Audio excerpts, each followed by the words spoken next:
Bonjour à tous et à toutes, et bienvenue dans l'univers jovial de Nicolas. Dans cette vidéo, vous allez avoir la chance de visiter l'appartement du philosophe jovialiste André Moreau. Mon nom est Nicolas Lehoux, et dans toutes les vidéos que je mets sur ma chaîne YouTube, je vous propose un programme pour un nouvel univers, car une nouvelle ère nécessite une pensée nouvelle. Et cette pensée nouvelle que j'entrevois, eh bien, elle est jovialiste.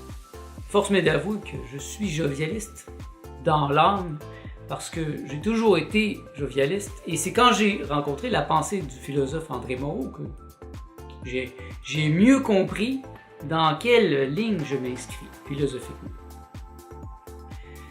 Aujourd'hui, je vous présente cette visite guidée de son appartement parce que vous m'avez posé des questions à ce propos, à propos de lui, à propos de la philosophie jovialiste, à propos de l'être. Bien quoi de mieux que de visiter son appart pour mieux comprendre le contexte dans lequel son œuvre a été créée.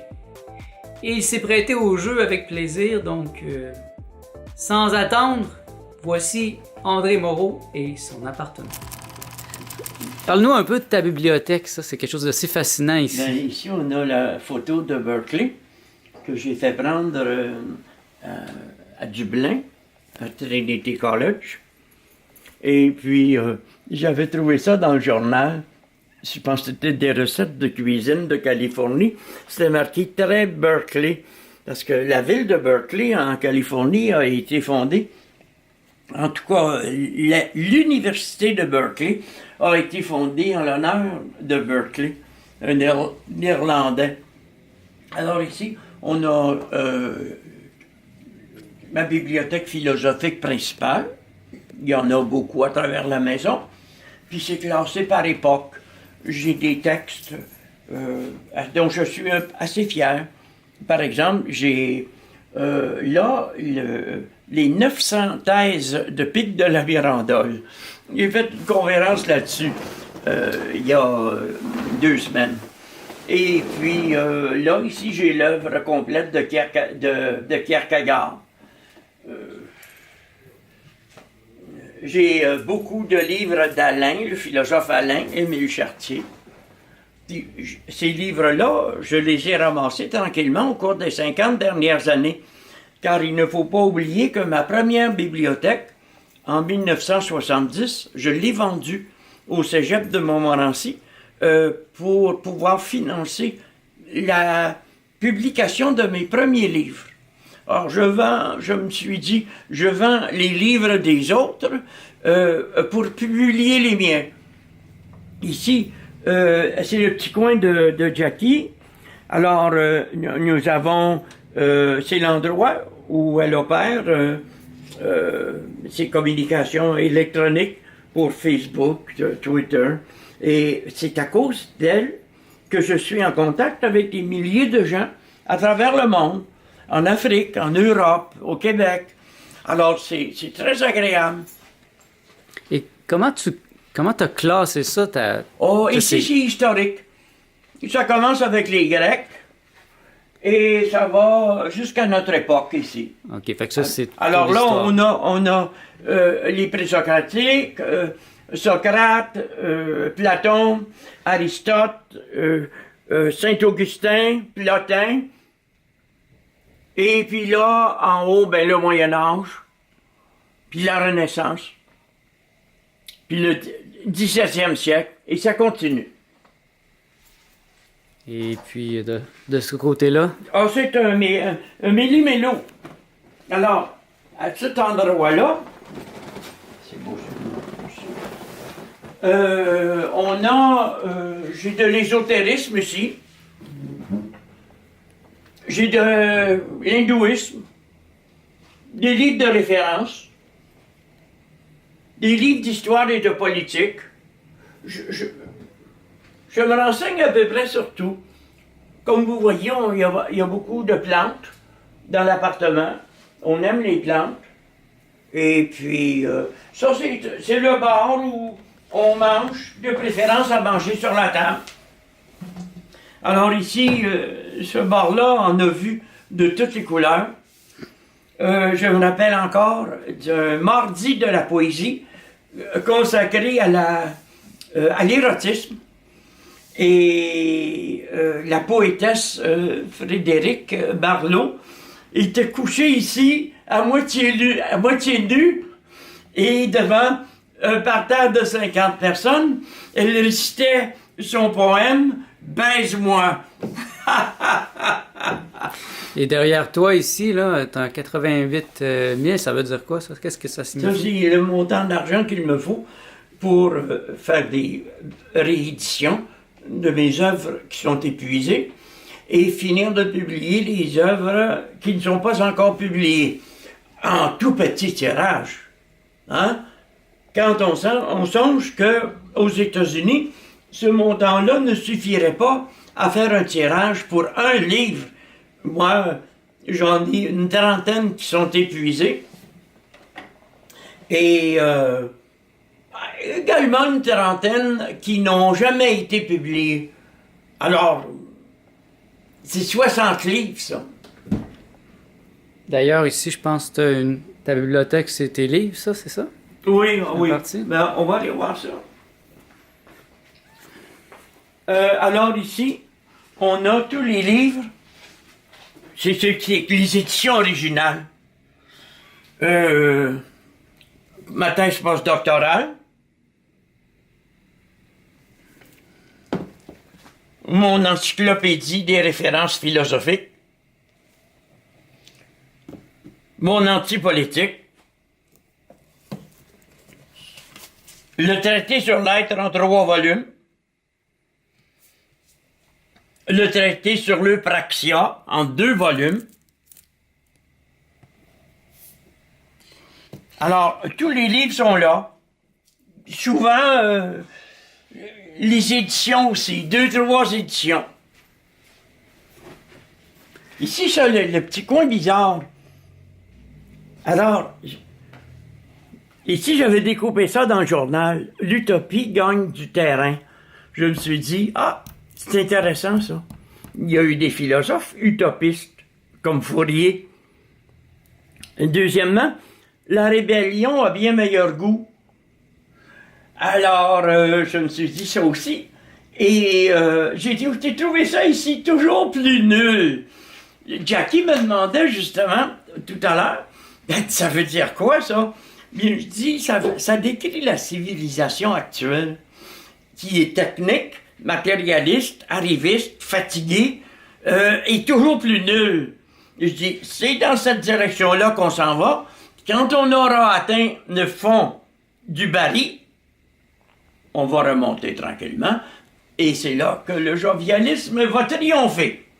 Ça, c'est moi, à 20 ans, à l'époque où j'ai qualifié cette photo-là de Moreau en Kafka, parce que j'avais le chapeau et la présentation d'un homme aussi sévère que Kafka, le romancier de l'angoisse.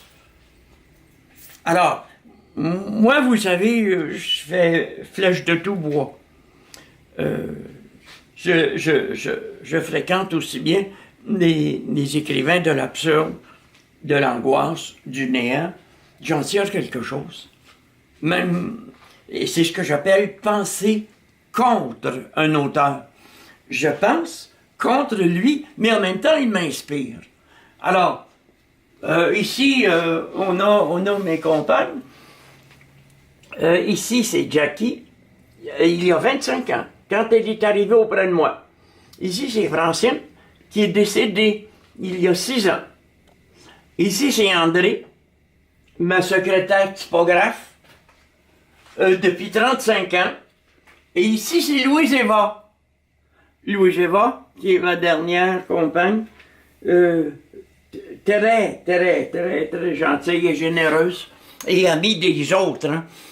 Il n'y a pas de rivalité ici. Hein? Si un amant de Jackie ou un compagnon veut venir coucher ici, c'est sûr que je ne m'y opposerai pas. Mon habitude a toujours été très simple et non possessive. Je me rappelle qu'à une époque, Francine avait le béguin pour Yves. On remonte à 35 ans. Et Yves, souvent, restait ici, puis il couchait dans le salon.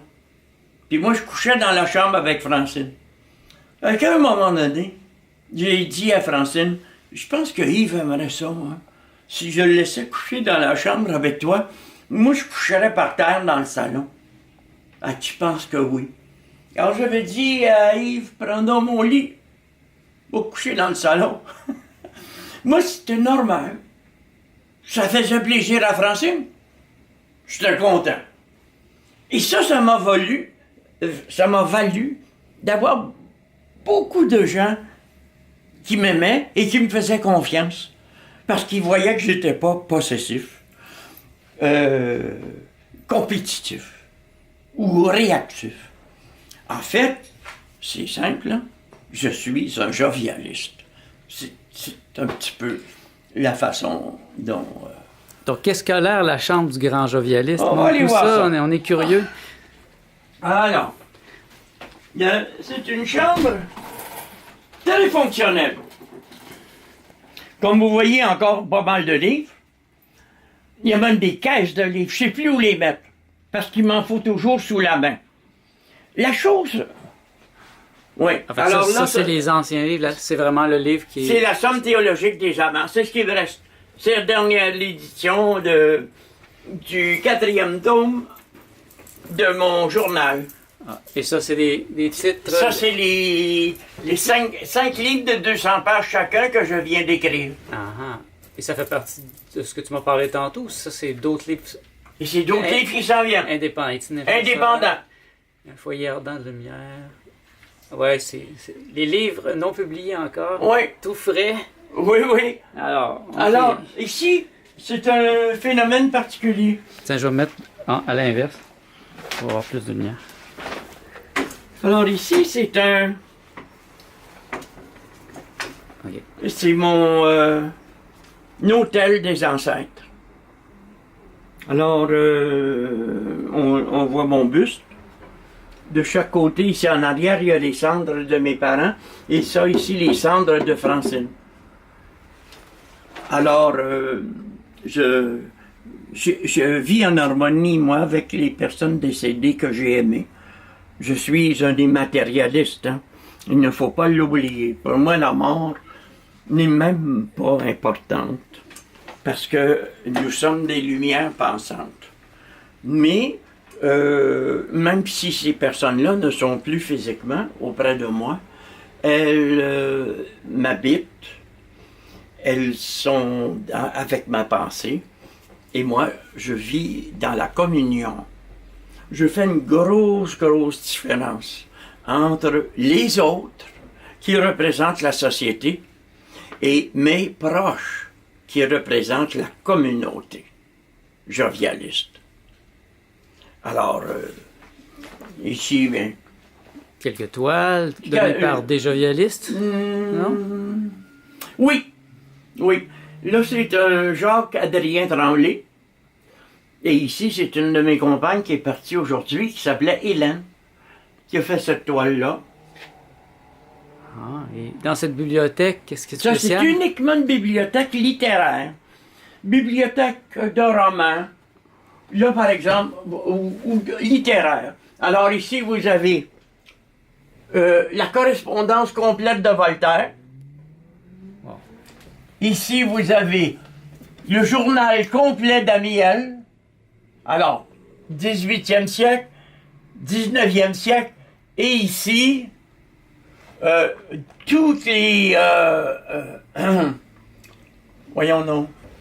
Julien Green, que j'aime beaucoup.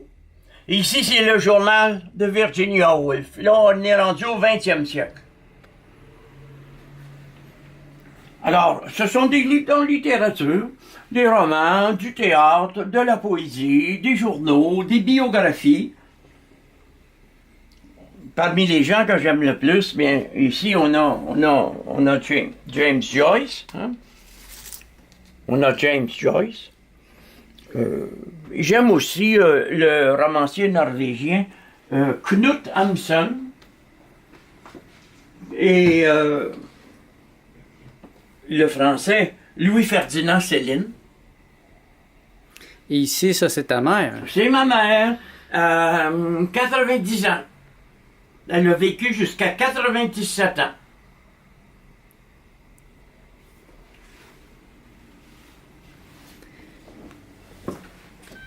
Alors ici, ça, c'est un bureau. Ça, c'est l'étage de mes remèdes. Parce que, à mon âge, on a besoin parfois de remèdes. Ça, c'est l'étage. Oh là! On va tourner ça. Ouais, hein? C'est l'étage des souvenirs en images. Alors, il y a beaucoup de feuillets, de paperasse. Qui te servent d'inspiration. Oui, oh oui. Ça, c'est le fameux poète irlandais Yeats, quand il était jeune. Un très grand génie. Il a été prix Nobel. Oui.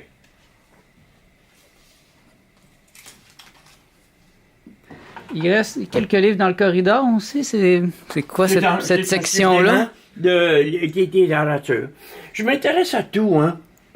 Et ici, j'ai La rage et mon énergie de la star rock John Lydon. John Lydon, Johnny Rotten, c'est son vrai nom de scène. Ici, j'ai de Irving Welsh, Trainspotting, ce qu'on a traduit en français sous le nom des Ferro Vipat. Ici, j'ai un roman américain traduit en français de Cormac McCarthy. Ce pays n'est pas pour le vieil homme.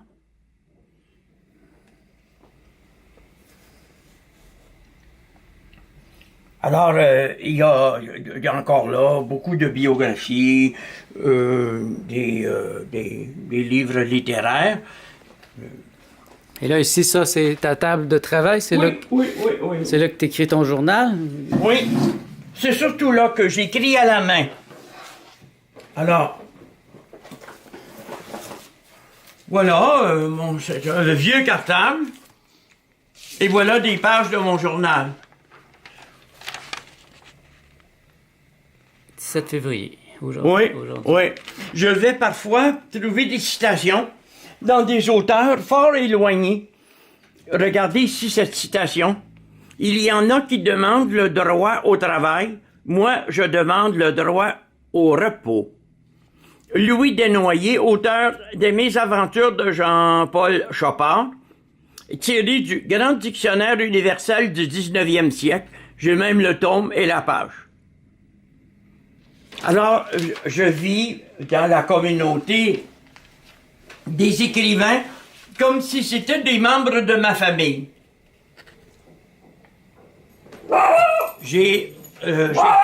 J'échange facilement dans mes pensées avec des gens comme Macrobe, celui qui a écrit les Saturnales à l'époque de l'Empire romain.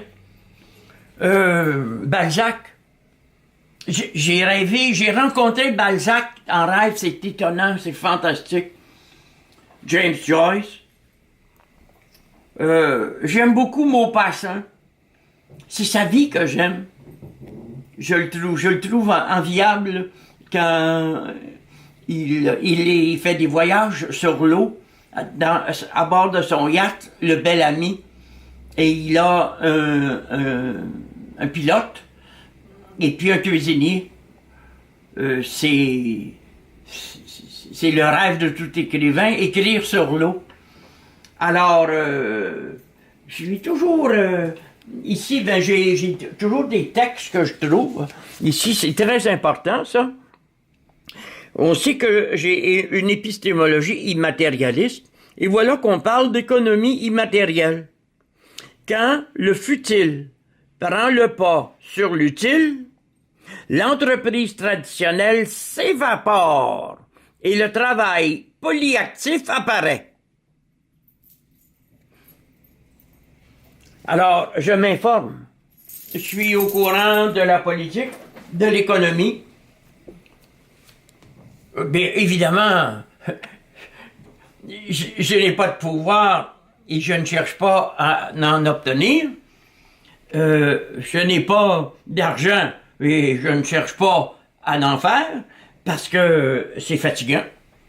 Alors, moi, je vis pour le plaisir de vivre en pensant. Penser est mon activité quotidienne favorite. Bien, merci, André. Tu nous inspires à penser plus. Moi, tu m'as inspiré à penser plus. Je vais vous montrer une curieuse image qui a été prise par Jean Riret. C'était à l'époque de la publication de ma Bible érotique, un très gros livre. Je m'étais déguisé en cardinal et Jackie, à mes côtés, jouait à la Call Girls. Mais ça n'a pas paru. On voulait en faire un poster. Puis il y a toutes sortes de réserves qui sont apparues de la part de l'éditeur. Puis on a laissé ça de côté. Bien, merci, André. Merci. C'est un plaisir.